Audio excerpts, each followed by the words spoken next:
ಒಂದು ಕಡೆ ವಿಮಾನೋತ್ಸವ ಆಗ್ತಾ ಇದ್ರೆ ಮತ್ತೊಂದು ಕಡೆ ಬೆಂಗಳೂರ ಏರ್ಪೋರ್ಟ್ ರಸ್ತೆಯಲ್ಲಿ ಟ್ರಾಫಿಕ್ ಜಾಮ್ ಜೋರಾಗಿರುತ್ತೆ. ಇವತ್ತು ಕೂಡ ಟ್ರಾಫಿಕ್ ಜಾಮ್, ಬೆಳ್ಳಂಬೆಳಗ್ಗೆ ಟ್ರಾಫಿಕ್ ಜಾಮ್ನಿಂದ ಪ್ರಯಾಣಿಕರಿಗೆ ಕಿರಿಕಿರಿ ಉಂಟಾಗಿದೆ. ಏರ್ ಶೋ ಎಫೆಕ್ಟ್ನಿಂದ ಏರ್ಪೋರ್ಟ್ ರೋಡ್ ಫುಲ್ ಜಾಮ್ ಆಗಿದೆ. Yelahanka flyover, service road complete jam ಆಗಿದೆ.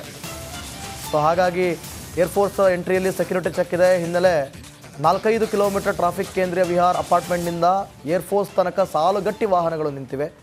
ಸೊ ಮೊನ್ನೆ ಅಷ್ಟೇ ಸಭೆ ಮಾಡಿದ್ರು, ಏರ್ ಶೋ ನಡೆಯೋಕ್ಕೂ ಮುಂಚೆ ಟ್ರಾಫಿಕ್ ಕಂಟ್ರೋಲ್ನ ಯಾವ ರೀತಿ ಮಾಡಬೇಕು, ಪರ್ಯಾಯ ಮಾರ್ಗ ಹೇಗೆ ಇದು ಮಾಡಬೇಕು ಅಂತ. ಆದರೂ ಕೂಡ ಈ ಸಂದರ್ಭದಲ್ಲಿ ಟ್ರಾಫಿಕ್ ಕಂಟ್ರೋಲ್ ಮಾಡೋದಕ್ಕೆ ಅದು ಅಸಾಧ್ಯ ಅನ್ನುವಂಥದ್ದು ಪ್ರೂವ್ ಆಗ್ತಾ ಇದೆ. ದೃಶ್ಯದಲ್ಲಿ ಗಮನಿಸ್ತಾ ಇದ್ದೀರಿ ಎಷ್ಟರ ಮಟ್ಟಿಗೆ ಟ್ರಾಫಿಕ್ ಇದೆ ಅನ್ನುವಂಥದ್ದು. ಬೆಳ್ಳಂಬೆಳಗ್ಗೆ ಮಾರುದ್ದ ವಾಹನಗಳ ಸಾಲನ್ನು ಗಮನಿಸ್ತಾ ಇದೆ.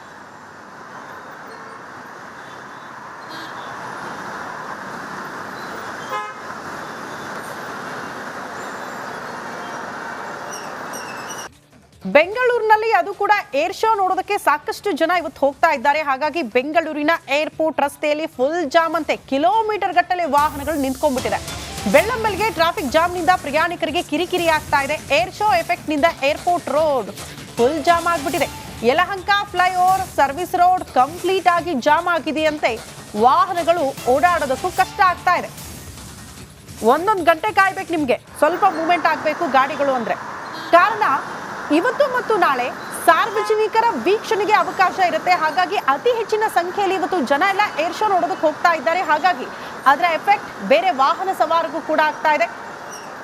4 ದಿನ ಏರ್ ಶೋ ಇತ್ತು, ಬಟ್ 2 ದಿನ ಪ್ರಮುಖವಾಗಿ ಅಧಿಕಾರಿಗಳು, ದೊಡ್ಡ ದೊಡ್ಡ ಗಣ್ಯ ವ್ಯಕ್ತಿಗಳು ಮಾತ್ರ ಅಲ್ಲಿ ಭಾಗಿಯಾಗ್ತಾ ಇದ್ರು. ಬಟ್ ಇವತ್ತು ಮತ್ತು ನಾಳೆ ಜನಸಾಮಾನ್ಯರು, ಸಾಮಾನ್ಯ ವ್ಯಕ್ತಿಗಳು ಕೂಡ ಭಾಗಿಯಾಗೋದಕ್ಕೆ ಅವಕಾಶ ಇರೋದ್ರಿಂದ ಅದರ ಎಫೆಕ್ಟ್ ಟ್ರಾಫಿಕ್ ಜಾಮ್ ಆಗಿರೋದನ್ನ ನೋಡ್ತಾ ಇದ್ದೀರಿ.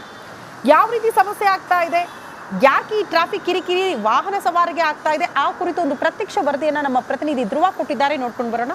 ಯಲಹಂಕ ವಾಯುನೆಲೆಯಲ್ಲಿ ನಡೀತಾ ಇರುವಂತಹ ಏರೋ ಇಂಡಿಯಾ 2025 ಇವತ್ತು 3ನೇ ದಿನಕ್ಕೆ ಕಾಲಿಟ್ಟಿದೆ. ಒಂದ್ ಕಡೆ ಏರ್ ಶೋ ನಡೀತಾ ಇದ್ರೆ, ಇನ್ನೊಂದ್ ಕಡೆ ವಾಹನ ಸವಾರರು ಟ್ರಾಫಿಕ್ ನಲ್ಲಿ ಸಿಲುಕಿ ಒದ್ದಾಡುವಂತಹ ಪರಿಸ್ಥಿತಿ ಇಂದು ಕೂಡ ಮುಂದುವರೆದಿದೆ. ನಾನೀಗ ಯಲಹಂಕ ಫ್ಲೈಓವರ್ ನ ಸ್ಕೈವಾಕ್ ಮೇಲಿದ್ದೀನಿ. ಈ ಸ್ಕೈವಾಕ್ ಮೇಲ್ಗಡೆಯಿಂದನೇ ನಿಮಗೆ ದೃಶ್ಯದಲ್ಲಿ ತೋರಿಸ್ತಾ ಇದ್ದೀನಿ. ಕಿಲೋಮೀಟರ್ ಗಟ್ಟಲೆ ಇಲ್ಲಿ ಜಾಮ್ ಆಗಿರುವಂತಹ ದೃಶ್ಯವನ್ನ ನೀವು ಗಮನಿಸ್ತಾ ಇರಬಹುದು. ಕೇಂದ್ರೀಯ ವಿಹಾರ್ ಅಪಾರ್ಟ್ಮೆಂಟ್ ಇದೆ ನೋಡಿ. ಆ ಅಪಾರ್ಟ್ಮೆಂಟ್ ನಿಂದ ಆ ಒಂದು ಅಲ್ಲಿಂದ ಸ್ಟಾರ್ಟ್ ಆಗಿ ಈ ಯಲಹಂಕ ವಾಯುನೆಲೆಯ ಎಂಟ್ರೆನ್ಸ್ ವರೆಗೂ ಕೂಡ ಇದೇ ರೀತಿಯ ಪರಿಸ್ಥಿತಿ ಇದೆ.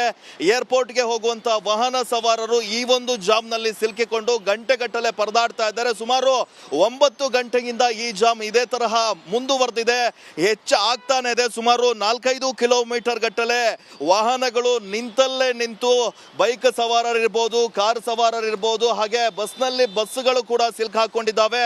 ಪೊಲೀಸರು ಈ ಏರ್ ಶೋ ಹಿನ್ನೆಲೆಯಲ್ಲಿ ಸಾಕಷ್ಟು ಕ್ರಮವನ್ನ ಕೂಡ ಕೈಗೊಂಡಿದ್ದಾರೆ. ಈ ಒಂದು ಜಾಗದಲ್ಲಿ ಪಾರ್ಕಿಂಗ್ ಅನ್ನ ನಿಷೇಧ ಮಾಡಿದ್ದಾರೆ. ಎಲ್ಲಿಂದ ಮೇಕ್ರಿ ಸರ್ಕಲ್ ಇಂದ ಶುರುವಾಗಿ ದೇವನಹಳ್ಳಿವರೆಗೂ ವಾಹನಗಳನ್ನ ಪಾರ್ಕ್ ಮಾಡುವಂತಿಲ್ಲ. ಹಾಗೆ ಭಾರಿ ವಾಹನಗಳ ಸಂಚಾರಕ್ಕನ್ನ ಕೂಡ ನಿಷೇಧ ಮಾಡಿದ್ದಾರೆ. ಆದ್ರೂ ಕೂಡ ಯಲಹಂಕ ವಾಯುನೆಲೆಯಲ್ಲಿ ಏರ್ ಶೋ ನಡೀತಾ ಇರುವಂತಹ ಕಾರಣಕ್ಕಾಗಿ ಈ ಒಂದು ಜಾಮ್ ಉಂಟಾಗ್ತಾ ಇದೆ. ಮುಖ್ಯವಾಗಿ ಆ ಏರ್ ಶೋ ಎಂಟ್ರೆನ್ಸ್ ನಲ್ಲಿ ಸಾಕಷ್ಟು ವಿಐಪಿಗಳು, ವಿವಿಐಪಿಗಳು ಎಂಟ್ರಿ ಆಗ್ತಾ ಇರ್ತಾರೆ. ಅವರಿಗೋಸ್ಕರ ಅಂದ್ರೆ ಸೆಕ್ಯೂರಿಟಿ ಚೆಕ್ ಇರುವಂತಹ ಕಾರಣಕ್ಕಾಗಿ ಪೊಲೀಸರು ಅಲ್ಲಿ ಸೆಕ್ಯೂರಿಟಿ ಚೆಕ್ ಇರುವಂತಹ ಒಂದು ಹಿನ್ನೆಲೆಯಲ್ಲಿ ವಾಹನಗಳ ಮೂವ್ಮೆಂಟ್ ಅನ್ನ ನಿಧಾನ ಆಗ್ತಾ ಇದೆ. ಹೀಗಾಗಿ ಆ ಏರ್ ಫೋರ್ಸ್ ಎಂಟ್ರೆನ್ಸ್ ವರೆಗೂ ಕೂಡ ಇದೇ ಪರಿಸ್ಥಿತಿ ಇದೆ. ನಾನು ಇನ್ನೊಂದು ಭಾಗದಲ್ಲಿ ತೋರಿಸ್ತಾ ಇದ್ದೀನಿ ನೋಡಿ ನೀವು. ಈ ಒಂದು ರಸ್ತೆಯಲ್ಲಿ ಕೂಡ ಅಲ್ಲಿ ಕಿಲೋಮೀಟರ್ ಗಟ್ಟಲೆ ಜಾಮ್ ಆಗಿದೆ. ಇಲ್ಲಿಂದ ಶುರುವಾದ್ರೆ ನೀವು ಆ ಯಲಹಂಕ ಏರ್ ಫೋರ್ಸ್ ಏನಿದೆ, ಏರ್ ಫೋರ್ಸ್ ನ ಎಂಟ್ರೆನ್ಸ್ ವರೆಗೂ ಕೂಡ ಇದೇ ತರಹದ ಪರಿಸ್ಥಿತಿ ಇದೆ. ಸಾವಿರಾರು ವಾಹನಗಳು ನಿಂತಲ್ಲೇ ನಿಂತು ವಾಹನ ಸವಾರರು ಪರದಾಟವನ್ನ ಕೂಡ ನಡೆಸ್ತಾ ಇದ್ದಾರೆ. ಕೆಳಗಡೆ ಸರ್ವಿಸ್ ರಸ್ತೆ ಕೂಡ ಬ್ಲಾಕ್ ಆಗಿರುವಂತಹ ದೃಶ್ಯವನ್ನ ನೀವು ಗಮನಿಸ್ತಾ ಇರಬಹುದು. ಇನ್ನು ಏರ್ಪೋರ್ಟ್ ಕಡೆಯಿಂದ ಬೆಂಗಳೂರು ಸಿಟಿಗೆ ಬರ್ತಾ ಇರುವಂತಹ ವಾಹನ ಸವಾರರಿಗೇನು ಯಾವುದೇ ತೊಂದರೆ ಇಲ್ಲ. ಆದ್ರೆ ಈಗ ಪೊಲೀಸರು ಕಳೆದ 2-3 ದಿನಗಳಿಂದ ಕೂಡ ಟ್ರಾಫಿಕ್ ಪೊಲೀಸರು ಹಲವಾರು ನಿಯಮಗಳನ್ನ ಇಲ್ಲಿ ಜಾರಿ ಮಾಡಿದ್ದಾರೆ. ಟ್ರಾಫಿಕ್ ಡೈವರ್ಷನ್ ಇರ್ಬೋದು, ಹಾಗೆ ಒನ್ ವೇ ಸಂಚಾರವನ್ನ ನಿಷೇಧ ಮಾಡಿರೋದಿರ್ಬೋದು.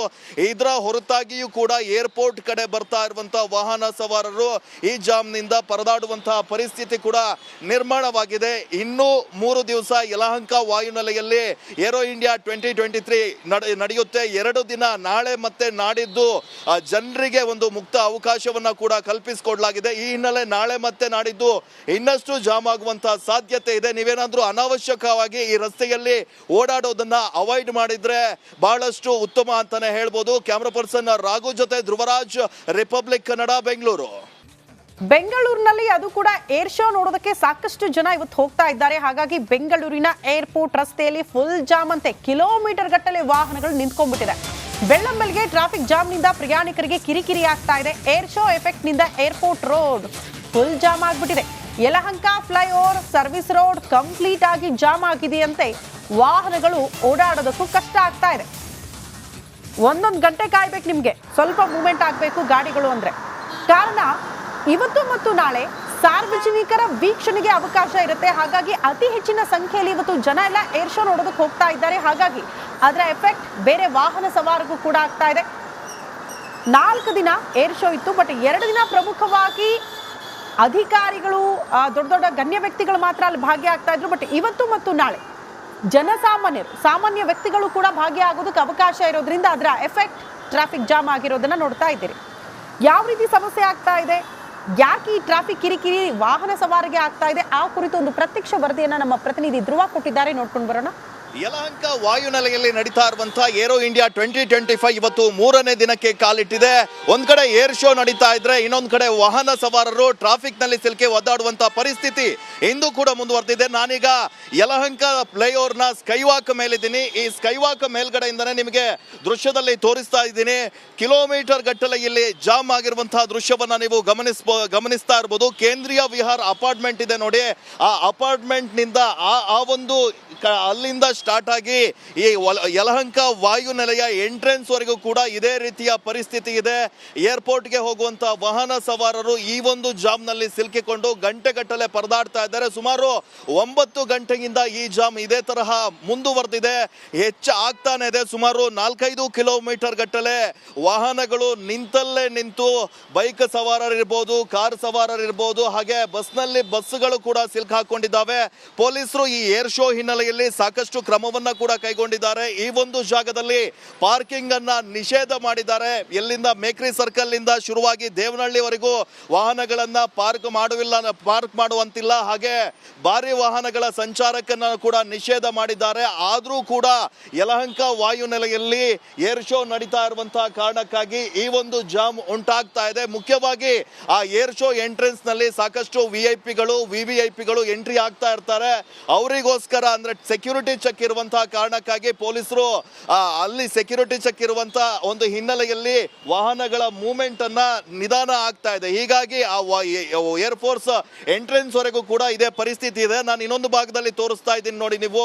ಈ ಒಂದು ರಸ್ತೆಯಲ್ಲಿ ಕೂಡ ಅಲ್ಲಿ ಕಿಲೋಮೀಟರ್ ಗಟ್ಟಲೆ ಜಾಮ್ ಆಗಿದೆ. ಇಲ್ಲಿಂದ ಶುರುವಾದ್ರೆ ನೀವು ಆ ಯಲಹಂಕ ಏರ್ ಫೋರ್ಸ್ ಏನಿದೆ, ಏರ್ ಫೋರ್ಸ್ ನ ಎಂಟ್ರೆನ್ಸ್ ವರೆಗೂ ಕೂಡ ಇದೇ ತರಹದ ಪರಿಸ್ಥಿತಿ ಇದೆ. ಸಾವಿರಾರು ವಾಹನಗಳು ನಿಂತಲ್ಲೇ ನಿಂತು ವಾಹನ ಸವಾರರು ಪರದಾಟವನ್ನ ಕೂಡ ನಡೆಸ್ತಾ ಇದ್ದಾರೆ. ಕೆಳಗಡೆ ಸರ್ವಿಸ್ ರಸ್ತೆ ಕೂಡ ಬ್ಲಾಕ್ ಆಗಿದೆ. ಬ್ಲಾಕ್ ಆಗಿರುವಂತಹ ದೃಶ್ಯವನ್ನ ನೀವು ಗಮನಿಸ್ತಾ ಇರಬಹುದು. ಇನ್ನು ಏರ್ಪೋರ್ಟ್ ಕಡೆಯಿಂದ ಬೆಂಗಳೂರು ಸಿಟಿಗೆ ಬರ್ತಾ ಇರುವಂತಹ ವಾಹನ ಸವಾರರಿಗೇನು ಯಾವುದೇ ತೊಂದರೆ ಇಲ್ಲ. ಆದ್ರೆ ಈಗ ಪೊಲೀಸರು ಕಳೆದ 2-3 ದಿನಗಳಿಂದ ಕೂಡ ಟ್ರಾಫಿಕ್ ಪೊಲೀಸರು ಹಲವಾರು ನಿಯಮಗಳನ್ನ ಇಲ್ಲಿ ಜಾರಿ ಮಾಡಿದ್ದಾರೆ. ಟ್ರಾಫಿಕ್ ಡೈವರ್ಷನ್ ಇರ್ಬೋದು, ಹಾಗೆ ಒನ್ ವೇ ಸಂಚಾರವನ್ನ ನಿಷೇಧ ಮಾಡಿರೋದಿರ್ಬೋದು. ಇದರ ಹೊರತಾಗಿಯೂ ಕೂಡ ಏರ್ಪೋರ್ಟ್ ಕಡೆ ಬರ್ತಾ ಇರುವಂತಹ ವಾಹನ ಸವಾರರು ಈ ಜಾಮ್ನಿಂದ ಪರದಾಡುವಂತಹ ಪರಿಸ್ಥಿತಿ ಕೂಡ ನಿರ್ಮಾಣವಾಗಿದೆ. ಇನ್ನೂ 3 ದಿವಸ ಯಲಹಂಕ ವಾಯುನೆಲೆಯಲ್ಲಿ ಏರೋ ಇಂಡಿಯಾ 2023 ನಡೆಯುತ್ತೆ. 2 ದಿನ ನಾಳೆ ಮತ್ತೆ ನಾಡಿದ್ದು ಜನರಿಗೆ ಒಂದು ಮುಕ್ತ ಅವಕಾಶವನ್ನ ಕೂಡ ಕಲ್ಪಿಸಿಕೊಡಲಾಗಿದೆ. ಈ ಹಿನ್ನೆಲೆ ನಾಳೆ ಮತ್ತೆ ನಾಡಿದ್ದು ಇನ್ನಷ್ಟು ಜಾಮ್ ಆಗುವಂತಹ ಸಾಧ್ಯತೆ ಇದೆ. ನೀವೇನಾದ್ರೂ ಅನಾವಶ್ಯಕವಾಗಿ ಈ ರಸ್ತೆಯಲ್ಲಿ ಓಡಾಡೋದನ್ನ ಅವಾಯ್ಡ್ ಮಾಡಿದ್ರೆ ಬಹಳಷ್ಟು ಉತ್ತಮ ಅಂತಾನೆ ಹೇಳ್ಬೋದು. ಕ್ಯಾಮರಾ ಪರ್ಸನ್ ರಾಘು ಜೊತೆ ಧ್ರುವರಾಜ್, ರಿಪಬ್ಲಿಕ್ ಕನ್ನಡ, ಬೆಂಗಳೂರು.